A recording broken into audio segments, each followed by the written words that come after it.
வணக்கம் மக்களே, நம்ம சேனல்ல தொடர்ந்து ரிவ்யூஸ் தாங்க பார்த்துக்கிட்டு இருக்கோம். அந்த வகையில இப்ப நம்ம எதை பத்தின ரிவ்யூ பார்க்க போறோம் அப்படின்னா, நம்ம கார்த்திக் கதையில ஏப்ரல் 21 என்ன நடக்க போகுது அப்படிங்கறத பத்தி தாங்க இந்த வீடியோல பார்க்க போறோம். ஸோ மறக்காம இந்த வீடியோக்கு லைக் பண்ணிக்கோங்க, நம்ம சேனலை சப்ஸ்கிரைப் பண்ணிட்டு பக்கத்துல உள்ள பெல் ஐக்கானையும் கிளிக் பண்ணி ஆல்ல செட் பண்ணிக்கோங்க. அப்பதாங்க அடுத்து வீடியோஸ் போடும் பொழுது உங்களுக்கு நோட்டிபிகேஷன் வரும். பார்க்கலாம். சரி வாங்க வீடியோல என்ன நடந்துச்சு அப்படிங்கறத பத்தி நம்ம இன்னைக்கு பார்ப்போம்.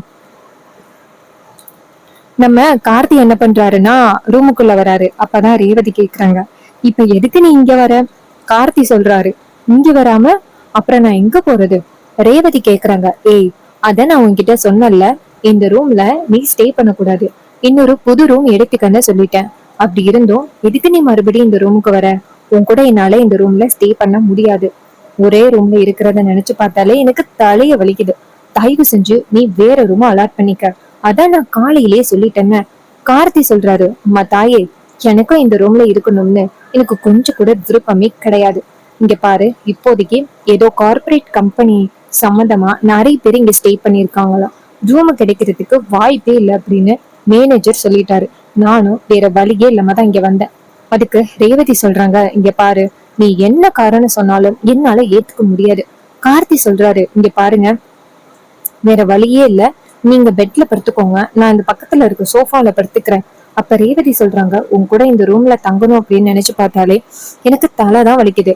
இங்க பாரு, தேவையில்லாம அட்வான்டேஜ் எடுத்துக்கணும் அப்படின்னு நினைக்காத. கார்த்தி சொல்றாரு, இங்க பாருங்க, தேவையில்லாம நீங்களும் பேசாதீங்க.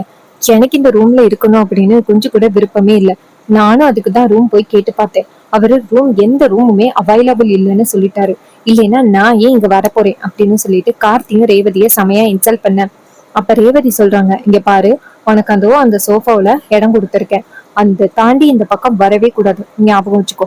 கார்த்தியும், அம்மா தாயே நான் வரலமா அப்படின்னு சொல்லிட்டு கார்த்தி அவரோட திங்ஸ் எல்லாம் எடுத்து வச்சுட்டு சோஃபால தூங்க போறாரு. ரேவதியும் அந்த பெட்ல படுத்து தூங்குறாங்க. அப்ப ரேவதி நினைக்கிறாங்க, இவனை பார்த்தா நல்லவன் மாதிரியே தெரியல, ஒருவேளை அட்வான்டேஜ் எடுத்துக்கிட்டா என்ன பண்றது அப்படின்னு ரேவதி அப்படியே தூங்காமையே முழிச்சுக்கிட்டு இருக்காங்க. கார்த்தி நல்லா தூங்கிடுறாரு. அப்புறமா ரேவதி அப்படியே நினைச்சுக்கிட்டே தூங்கினதுனால ரேவதிக்கு டக்குன்னு ஒரு கனவு வருது. கார்த்தி ரேவதியோட பக்கத்துல வர மாதிரி. அப்ப ரேவதி வந்துட்டு கார்த்தி பக்கத்துல வரத பார்த்துட்டு, ஏய் நீ இப்ப எதுக்கு இங்க வர? அப்ப கார்த்தி மீசைய முறுக்கிக்கிட்டே ரேவதியோட பக்கத்துல வரத பார்த்துட்டு ரேவதி அதிர்ச்சி ஆகுறாங்க. கிட்ட வராத கிட்ட வராதன்னு அப்படின்னு சொல்லி கத்துறாங்க. அப்ப கார்த்தி வந்துட்டு ரேவதிக்கு கிஸ் பண்ண வராரு. அப்ப டக்குன்னு நம்ம ரேவதி வந்துட்டு ஐயோ அப்படின்னு சொல்லிட்டு தூக்கத்துல இருந்து கிளம்புறாங்க. அப்ப கார்த்தி இதை கேட்டதோட டக்குன்னு எந்திரிக்கிறாரு. என்னாச்சு அப்படின்னு. அப்ப ரேவதி சொல்றாங்க, நீ எதுக்கு வந்த? கார்த்தி கேக்குறாரு. நான் எதுக்கு வந்தேனா? நான் தூங்கிட்டு இருந்தேம்மா. அப்ப ரேவதி அப்பதான் பாக்குறாங்க, ஓ இது கனவா? இவன் கிட்ட கனவுன்னு சொன்னா அதையே பெரிய அட்வான்டேஜா எடுத்துப்பானே, இவன் கிட்ட நம்ம சொல்லக்கூடாது அப்படின்ட்டு அமைதியா இருக்காங்க. கார்த்தி கேக்குறாரு, என்னமாச்சு, ஏதாவது கெட்ட கனவா? ரேவதி சொல்றாங்க, இல்ல இல்ல ஒண்ணும் இல்ல அப்படின்னு சொல்லிட்டு தண்ணி குடிக்கிறாங்க. தண்ணி குடிச்சதோட டயத்தை பாக்குறாங்க, மணி 4. அப்ப ரேவதி அந்த டயத்தை பார்த்ததோட அதிர்ச்சி ஆகுறாங்க. ஐயோ, காலையிலேயா அந்த கனவு? இந்த கனவு காலையில கண்டா பழிக்கும்னு சொல்லுவாங்களே, இவன் கூட வேற நான் 4 நாள் இருக்கணுமே. ஐயோ, இது பழிச்சிடக்கூடாது கடவுளே அப்படின்ட்டு ரேவதி தண்ணி குடிக்கிறாங்க. கார்த்தி கேக்குறாங்க, என்னங்க அப்படி கனவு கண்டீங்க? விடிய காலம் 4 மணிக்கு வேற கனவு கண்டிருக்கீங்க, ஏதாவது கெட்ட கனவா இருக்க போகுது, பழிச்சாலும் பழிச்சிரும். இதை கேட்டதோட ரேவதி கேக்குறாங்க, ஏய் நீ எதுக்கு அதை சொல்ற? நான் உன்கிட்ட கேட்டனா? நீ என்கிட்ட சொல்ல வேண்டிய அவசியமே கிடையாது, எனக்கு தெரியும். கார்த்தி சொல்றாரு, சரிம்மா நான் எதுவும் சொல்லல, சரி தண்ணியை குடிச்சிட்டு தூங்குங்க அப்படின்னு சொல்ல ரேவதி நினைக்கிறாங்க, இல்ல தூங்க கூடாது, ஒருவேளை இந்த கனவு பழிச்சிட்டுன்னா என்ன பண்றது? இவனை பார்த்தாலும் நல்லவன் மாதிரியே தெரியல, எனக்கு நம்ம பார்க்கும் பொழுதே ரொம்ப சந்தேகமா இருக்கு, நம்ம இதுக்கு மேலேயும் நம்ம தூங்க கூடாது அப்படின்னு சொல்லிட்டு ரேவதி அப்படியே கண்முழிச்சிட்டே இருக்காங்க. கார்த்தி என்ன பண்றாருன்னா ஜாலியா தூங்க ஆரம்பிச்சிடுறாரு. அப்புறமா ரேவதி அப்படியே முழிச்சுக்கிட்டே உட்காந்துருக்காங்க. அதுக்கப்புறம் மறுநாள் காலை நம்ம கார்த்தி வந்துட்டு காலையிலே கிளம்பிடுறாரு. ஆனா ரேவதி அப்பதான் தூங்க ஆரம்பிக்கிறாங்க. கார்த்தி காலையிலே ஃப்ரெஷ் ஆயிட்டு கிளம்பும் பொழுது ஒரு மேனேஜர் வந்துட்டு கதவு தட்டுறாரு. கார்த்தி அங்கேருந்து போயிட்டு, சொல்லுங்க சார் என்னாச்சு? அவர் சொல்றாரு, சார் இது மாதிரி கப்பல்ஸ்க்காக ஒரு சின்ன போட்டி எல்லாம் வச்சிருக்கோம், நீங்க வந்து ஜாயின் பண்ணிக்கிடுங்க சார். கார்த்தி சொல்றாரு, சரி அப்படின்னு சொல்லிட்டு ரூமுக்குள்ள வராரு. அப்ப ரேவதி தூங்கிட்டு இருக்காங்க. அப்ப கார்த்தி வந்துட்டு நேரா ரேவதி அப்படின்னு சொல்ல ரேவதி டக்குன்னு எந்திரிச்சு உட்காடுறாங்க. உட்காந்துட்டு, ஏய் நீ ஏன் இங்க பெட்டுக்கு பக்கத்துல வந்து நிக்கிற? கார்த்தி சொல்றாரு, இல்ல டைம் ஆகிருச்சு, அதான் கிளப்புனேன். அப்ப ரேவதி கேக்குறாங்க, இங்க பாரு, நான் என்ன ஸ்கூலுக்கு போக போறேனா இல்ல காலேஜுக்கு போக போறேனா? நீங்க பாட்டுக்கு கிளப்புறீங்க. இங்க பாருங்க, ஒரு 4 நாள் நான் இங்க நிம்மதியா இருக்கணும்னு நினைச்சிட்டு வந்திருக்கேன். தயவு செஞ்சு என்ன ரொம்ப டென்ஷன் பண்ணாதீங்க. கார்த்தி சொல்றாரு, அம்மா தாயே, வெளியில மேனேஜர் ஏதோ கப்பல்ஸ்க்காக கேம் வச்சிருக்காராம், இது மாதிரி உங்ககிட்ட பேசிட்டு போகணும்னு சொல்றாரு. ரேவதி சொல்றாங்க, என்ன இது எல்லாம் ஓ அரேஞ்ச்மெண்ட்ஸா? கார்த்தி சொல்றாரு, மேடம், நான் இந்த அளவுக்கு அரேஞ்ச் பண்ற அளவுக்கு நான் ஒன்னும் பணக்காரன் கிடையாது, உனக்கே தெரியும்ல.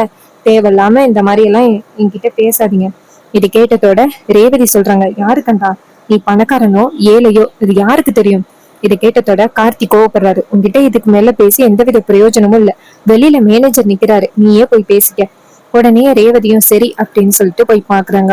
மேனேஜர் நேரா ரேவதியை பார்த்து, வணக்கம் மேடம், இது மாதிரி ரெசார்ட்ல நீங்க எல்லாரும் தங்கிருக்கீங்கல்ல, உங்களுக்காக ஒரு புதுசா ஒரு போட்டி எல்லாம் வச்சிருக்கோம், நீங்க வந்து கலந்துக்கிட்டா நல்லா இருக்கும். ரேவதி சொல்றாங்க, இங்க பாருங்க சார், அந்த மாதிரி போட்டியில எல்லாம் கலந்துக்கிறதுக்கு எனக்கு சுத்தமா இன்ட்ரெஸ்டே இல்ல. நான் வந்துட்டு ஒரு 4 days நிம்மதியா இருக்கணும் அப்படின்னு நினைச்சு வந்திருக்கேன். தேவையில்லாம எங்களை கூப்பிடுற வேலை வச்சுக்காதீங்க. இதை கேட்டதோட மேனேஜரும் சரி ஓகே மேடம் சாரி அப்படின்னு சொல்லிட்டு அந்த இடத்துல இருந்து போறாரு. அவர் போனதோட ரேவதி அங்க இருந்து கார்த்திகிட்ட வந்துட்டு, இதெல்லாம் உன்னோட அரேஞ்ச்மெண்ட்ஸ் தானே, எனக்கு நல்லா தெரியும். அப்ப கார்த்தி சொல்றாரு, எம்மா எனக்கு வேற வேலை இல்லைன்னு நினைச்சிட்டு இருக்கியா அப்படின்னு சொல்லி பேசுறாங்க. அப்ப ரேவதி சொல்றாங்க, இங்க பாரு, நீ என்னெல்லாம் பிளான் பண்றியோ அது எல்லாமே எனக்கு தெரியும். எதுவுமே நான் தெரியாத நினைச்சுக்கிட்டு இருக்காத அப்படின்னு சொல்லிட்டு ரேவதி கோவமா போறாங்க. அப்பதான் கார்த்திக்கு போன் வருது. அந்த நம்ம மயில் வாகனம் தான் போன் அடிக்கிறாரு. மயில் வாகனத்தோட போன் அட்டன் பண்ணி, சொல்லுங்க. மயில் வாகனம் கேக்குறாரு, என்னப்பா என்னாச்சு? உங்க 2 பேருக்குள்ள இன்னும் எலியும் பூனையுமா தான் சண்டை நடந்துகிட்டு இருக்கா? கார்த்தி கேக்குறாரு, ஆமா நடந்துகிட்டு இருக்கு. அப்ப மயில் வாகனம் சொல்றாரு, இப்ப மேனேஜர் வந்து ஏதாவது போட்டி இருக்குன்னு சொன்னாரா? கார்த்தி சொல்றாரு, ஆமா, உங்களுக்கு எப்படி தெரியும்? நான் இங்க இருக்கேன்ல. அப்ப மயில் வாகனம் சொல்றாரு, சும்மாவா, நாங்க தானே அதை அரேஞ்ச் பண்ணோம். இது கேட்டதோட கார்த்தி டென்ஷன் ஆகுறாரு, யோ, நான் உன்கிட்ட என்ன சொன்னேன்? இந்த மாதிரி நீ எதுவும் அரேஞ்ச் பண்ண வேணாம், நடக்க வேண்டியதை நானே பாத்துக்கிறேன்னு உன்கிட்ட சொன்னா இல்லையா? இதுக்கு தேவையில்லாம எங்களுக்குள்ள பிரச்சனை உண்டாக்கிட்டு ரொம்ப டென்ஷன் கிளப்புறீங்க. அதுக்கு மயில் வாகனம் சொல்றாரு, என்னாச்சு மாப்பிள்ள, மறுபடியும் உங்களுக்குள்ள சண்டை வரத்துக்கு நான் காரணம் ஆயிட்டேனா? கார்த்தி சொல்றாரு, அப்புறம் சும்மாவா, ரேவதி இப்பவும் என்னதான் திட்டிட்டு போறா. நீங்க பண்ற வேலைக்கெல்லாம் நான் தான் வாங்கி கட்ட வேண்டியதா இருக்கு. இது கேட்டதோட மயில் வாகனம் சொல்றாரு, சாரி மாப்பிள்ள, ரேவதி இப்படியெல்லாம் கோவப்படுவான்னு நான் எதிர்பார்க்கல. கார்த்தி சொல்றாரு, அங்க இருந்துகிட்டு எனக்கு நல்லது பண்றேன்னு சொல்லி ரேவதி கையால என்னை அடிவாங்க வச்சிடாதீங்க. இதை கேட்டதோட மயில் வாகனமும் சாரி மாப்பிள்ள அப்படின்னு சொல்லிட்டு போனை கட் பண்றாரு. அப்புறமா ரேவதி ஃப்ரெஷ் ஆயிட்டு வெளியில வராங்க. வெளியில வந்துட்டு, இங்க பாரு, நான் வந்துட்டு ஒரு முக்கியமான வேலையா வெளியில போகணும். அப்ப கார்த்தி கேக்குறாரு, முக்கியமான வேலையா? அம்மா, நீ எங்க போனாலும் என்கிட்ட சொல்லிட்டு போமா. ரேவதி கேக்குறாங்க, நான் எங்க போனாலும் உன்கிட்ட சொல்லிட்டு போகணும் அப்படின்னு அவசியம் கிடையாது அப்படின்னு சொல்லிட்டு ரேவதி கோவமா போறாங்க. அப்ப ரேவதி நினைக்கிறாங்க, மறுபடியும் என்கிட்ட சொல்லிட்டு போகாம போனா ஏதாவது மறுபடியும் நம்ம பிரச்சனையில மாட்டிக்கிட்டா என்ன பண்றது? சரி, நம்ம இவங்கிட்ட சொல்லிட்டே போவோம் அப்படின்ட்டு, இங்க பாரு டிரைவர் ராஜா, நான் பக்கத்துல இருக்கிற பூங்காவுக்கு தான் போறேன். கார்த்தியும் ஓகே நானும் வரவா? ரேவதி சொல்றாங்க, ஏய், நான் போறேன்னு தான் சொன்னேன், உன்னையும் நான் கூட்டிட்டு போறேன்னு சொல்லல. கார்த்தியும், இங்க பாருங்க, மறுபடியும் ஏதாவது ப்ராப்ளத்துல சிக்கிட்டீங்கன்னா என்ன பண்றது? தெரியாத ஒரு திருடன் உங்ககிட்ட இருந்து ஏதோ திருடிக்கிட்டு போயிட்டான், அதே மாதிரி உங்களை கிட்னாப் பண்ணிட்டு போனா என்ன பண்றது? இது கேட்டதோட ரேவதி வந்து பயப்பட ஆரம்பிக்கிறாங்க. உடனே ரேவதி சொல்றாங்க, சரி, இப்படி பயமுறுத்தினதுனால மட்டும் நீ வான்னு சொல்றேன் அப்படின்னு சொல்லிட்டு நம்ம ரேவதி வந்துட்டு கார்த்தியை கூட்டிட்டு போறாங்க. 2 பேருமே ஒரு கார்ல ஏறுறத நம்ம மாயா பாக்குறாங்க. பார்த்துட்டு ரொம்ப அதிர்ச்சி ஆகுறாங்க. இவங்க 2 பேரும் எங்க போறாங்க அப்படின்ட்டு செம டென்ஷன் ஆகுறாங்க. அப்ப நம்ம ரேவதி கேக்குறாங்க, இங்க பாரு, கரெக்டா என்னை பூங்காவுக்கு தான் கூட்டிட்டு போகணும், வேற எங்கேயாவது கூட்டிட்டு போனா அவ்வளவுதான். கார்த்தி சொல்றாரு, அங்கதாம்மா கூட்டிட்டு போறேன், நான் வேற எங்கேயும் கூட்டிட்டு போகலாமா அப்படின்னு சொல்லி கார்த்தி சொல்றாரு. இன்னொரு பக்கம் மாயா நினைக்கிறாங்க, இவங்க 2 பேரும் எங்க பார்த்தாலும் சுத்த ஆரம்பிச்சிட்டாங்களா, விடவே கூடாது அப்படின்ட்டு நம்ம மாயா நினைக்கிறாங்க. அப்ப மாயா என்ன பண்றாங்கன்னா, 2 பேரும் நேரா மறுபடியும் ரெசார்ட்டுக்கு வாங்க, உங்க 2 பேருக்கும் மறுபடியும் கலவரத்தை உண்டாக்கி விடுறேன் அப்படின்னு மாயா நேரா மேனேஜரை போய் பாக்குறாங்க. மேனேஜர் மாயா கிட்ட, சொல்லுங்க மேடம். மாயா சொல்றாங்க, இங்க பாருங்க, இது மாதிரி அந்த ராஜா ரேவதி அப்படின்னு ரூம்ல இருக்காங்கல்ல, அவங்களோட ரூம நல்லா முதலிரவு செட்டப் மாதிரி செட் பண்ணி விடுங்க. கேட்டா இது எல்லாத்தையும் அந்த ராஜா தான் பண்ணாரு அப்படின்னு சொல்லிருங்க. இது கேட்டதோட அவரும், சரி மேடம், இவ்வளவு சொல்றீங்களே, ஏதாவது பிரச்சனை வந்துட்டுன்னா என்ன பண்றது? மாயா சொல்றாங்க, இங்க பாருங்க, என்ன பிரச்சனை வந்தாலும் அதை நான் பாத்துக்கிறேன், நீங்க செய்ய வேண்டியதை மட்டும் கரெக்டா செய்யுங்க.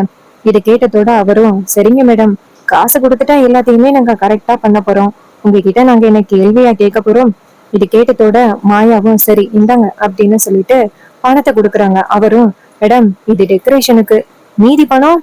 மாயா சொல்றாங்க சரி இரு வரேன் அப்படின்ட்டு இன்னும் கொஞ்சம் பணம் கொடுக்குறாங்க.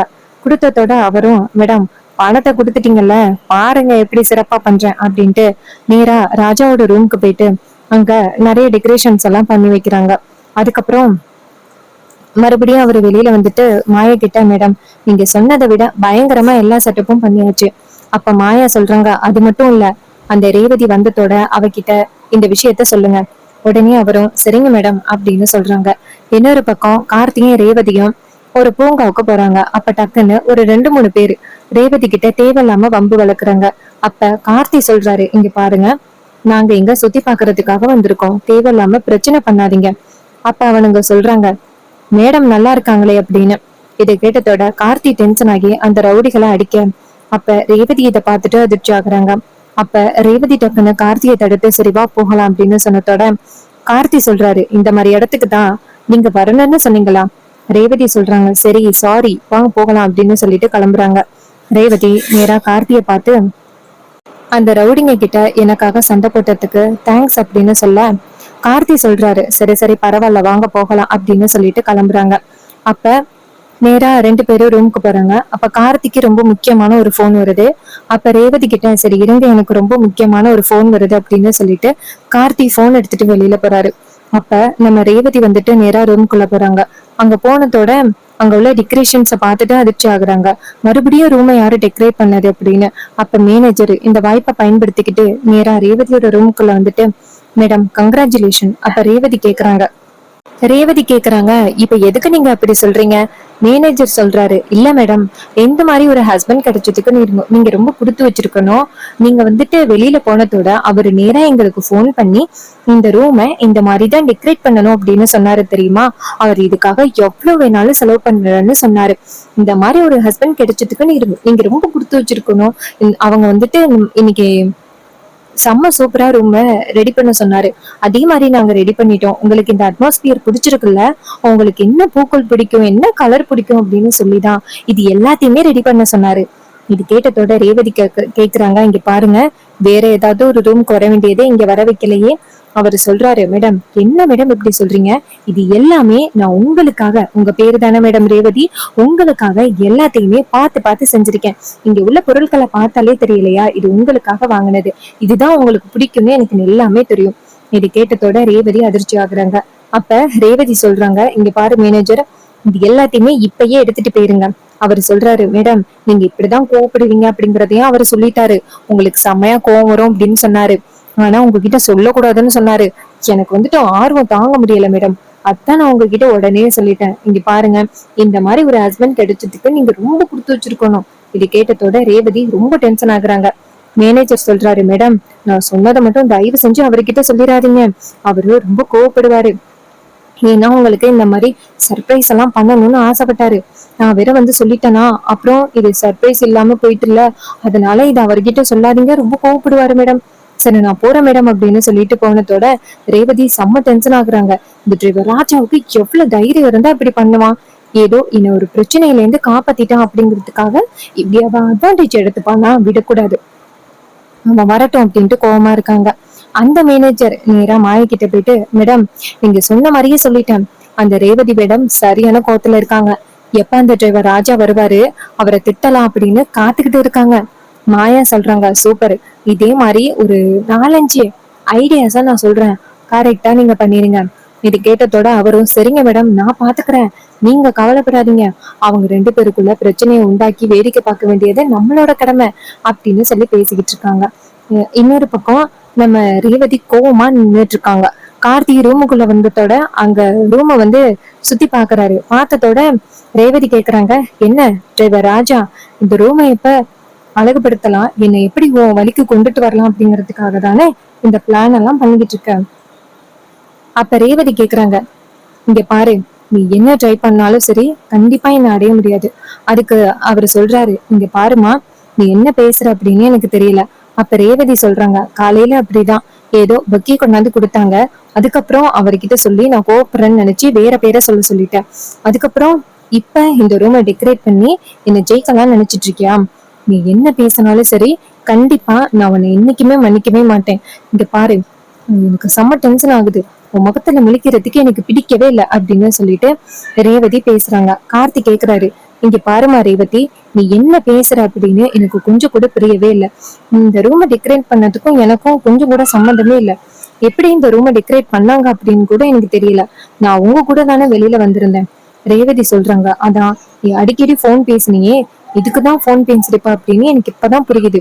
எப்படியாவது என் மனசை கலைச்சு எப்படியாவது வந்துட்டு என் கூட சேர்ந்து வாழ்ந்து உங்க அம்மாவோட சொத்தெல்லாம் எடுத்துக்கணும் அப்படிங்கிறதுக்காக தானே நீ இதெல்லாம் பண்ணிக்கிட்டு இருக்க. கார்த்தி சொல்றாரு, என்ன நான் உங்க அம்மாவோட சொத்துக்காக ஆசைப்பட்டு உன்னை கல்யாணம் பண்ணணும்னு நினைக்கிறேன். ரேவதி சொல்றாங்க, ஆமா, உன்ன மாதிரி டிரைவருக்கு இதெல்லாம் எவ்வளவு பெரிய வாய்ப்பு. எனக்கு எவ்வளவு சொத்து இருக்கு அப்படின்னு தெரிஞ்சுதான் நீ என்ன கல்யாணம் பண்ணிருக்க. பாவம் மகேஷ், அவரு எனக்குள்ள சொத்து எதையுமே வேணாம், நான் மட்டும் போதும் அப்படின்னு என்ன மட்டும் காதலிச்சவரு. ஆனா கடைசியில ஒன்ன மாதிரி ஒரு கேடிய கல்யாணம் பண்ற மாதிரி ஆகிருச்சு. இதை கேட்டதோட கார்த்தி சொல்றாரு, யாரு அந்த மகேஷ் உன் சொத்துக்கு ஆசைப்படாம உன்னை கல்யாணம் பண்ணணும்னு நினைச்சா, நான் உன் சொத்துக்கு ஆசைப்பட்டு உங்க இடத்துல தாலி கட்டினா? ரேவதி சொல்றாங்க, ஆமா, இல்லையா பின்ன, நீ அப்படித்தானே ஏமாத்தி என் கழுத்துல தாலி கட்டுன. எங்க அம்மாவும் நீ ரொம்ப நல்லவன் அப்படின்னு நினைச்சிட்டாங்க. ஆனா நீ இப்படிப்பட்ட ஒரு கேடி அப்படிங்கறது எங்க அம்மாவுக்கு இன்னும் தெரியல. கண்டிப்பா ஒரு நாள் தெரிய வரும். அப்ப உன் கழுத்தை பிடிச்சு வெளியில தள்ளதான் போறாங்க பாரு. கார்த்தி சொல்றாரு, யாரு கெட்டவரு யாரு நல்லவரு அப்படின்னு கண்டிப்பா ஒரு நாள் தெரிய வரும் ரேவதி. அன்னைக்கு நீ கண்டிப்பா ரொம்ப ஃபீல் பண்ணுவ. ரேவதி சொல்றாங்க, இங்க பாரு, நான் உன்னை என்னைக்கு தொலைச்சி தலை முழுகிறனோ அன்னைக்குதான் நான் நிம்மதியா இருப்பேன். என் வாழ்க்கையிலேயே ரொம்ப வெறுக்கிற ஆளு நீ மட்டும்தான் அப்படின்னு சொல்லிட்டு ரேவதி கோவமா வெளியில வராங்க. இத பார்த்துட்டு கார்த்தி நினைக்கிறாரு, கண்டிப்பா இது அந்த மாயாவோட வேலையாதான் இருக்கும். ஏன்னா நம்ம இந்த ரூம்ல இருக்கிறது அந்த மாயாவுக்கு தெரியுது. எனக்கும் ரேவதிக்கும் அடிக்கடி இந்த மாதிரி பிரச்சனையை ஏற்படுத்தி விட்டுட்டு அவங்க வேடிக்கை பார்க்கலாம்னு நினைக்கிறாங்க. சோ மாயா கண்டிப்பா இங்கதான் இருக்கான்னு தெரிஞ்சு போச்சு. இந்த விஷயத்த பத்தி நம்ம மயில் வாகனத்துக்கிட்ட சொல்லணும் அப்படின்ட்டு நேரா மயில் வாகனத்துக்கு போன் பண்றாங்க. மயில் வாகனம் போன் அட்டன் பண்ணி, சொல்லுங்க மாப்பிள்ள, என்னாச்சு? கார்த்தி கேக்குறாரு, இங்க பாருங்க, நீங்களா இந்த ரூமை மறுபடியும் டெக்கரேட் பண்றீங்க? அப்ப மயில் வாகனம் கேக்குறாரு, மாப்பிள்ள, நீ எப்ப திட்டுனியோ அப்பையில இருந்து நான் எதுவும் டெக்கரேட் பண்ணல மாப்பிள்ள, எனக்கும் அதுக்கும் எந்தவித சம்மதமும் இல்ல. இப்ப என்னாச்சு? கார்த்தி சொல்றாரு, இங்க பாருங்க, ரூமை டெக்கரேட் பண்ணியாச்சு அப்படின்னு சொல்லிட்டு ரேவதி எம்எல்ஏ செம்ம கோவத்துல இருக்கா. நான் அவகிட்ட என்ன சொல்லி புரிய வைக்கிறது? அப்ப மயில்வாங்கன்னு சொல்றாரு, மாப்பிள்ள, அந்த ரூமை எப்ப நீங்க இது மாதிரி பண்ணக்கூடாது, தேவையில்லாத வேலையெல்லாம் பண்ணாதீங்கன்னு சொன்னீங்களோ அப்பையில இருந்து நான் எதுவுமே பண்ணவே இல்லை. என்ன பேசாதீங்க மாப்பிள்ள. கார்த்தி சொல்றாரு, அப்ப இது எல்லாத்துக்கும் காரணம் அந்த மாயாவா? மயில்வாகனத்துக்கு மாயான்னு காதல விழுந்ததோட இன்னும் மாப்பிள்ள சொல்றீங்க மாயாவா? கார்த்தி சொல்றாரு, ஆமா, மாயாவும் இந்த ரெசார்ட்டுக்கு வந்திருக்காங்க. இது கேட்டதோட மயில் வாகனத்துக்கு ரொம்ப அதிர்ச்சியா இருக்கு. சோ இந்த ப்ரெடிக்ஷன் உங்களுக்கு பிடிச்சிருந்துச்சு அப்படின்னா இந்த வீடியோக்கு மறக்காம லைக் பண்ணிக்கோங்க. நம்ம சேனலை சப்ஸ்கிரைப் பண்ணிட்டு பக்கத்துல உள்ள பெல் ஐகானை கிளிக் பண்ணி ஆல்னு செட் பண்ணிக்கோங்க. அப்பதாங்க அடுத்தடுத்து வீடியோஸ் போடும் பொழுது உங்களுக்கு நோட்டிபிகேஷன் வரும். பார்க்கலாம். தேங்க்ஸ் ஃபார் வாட்சிங்.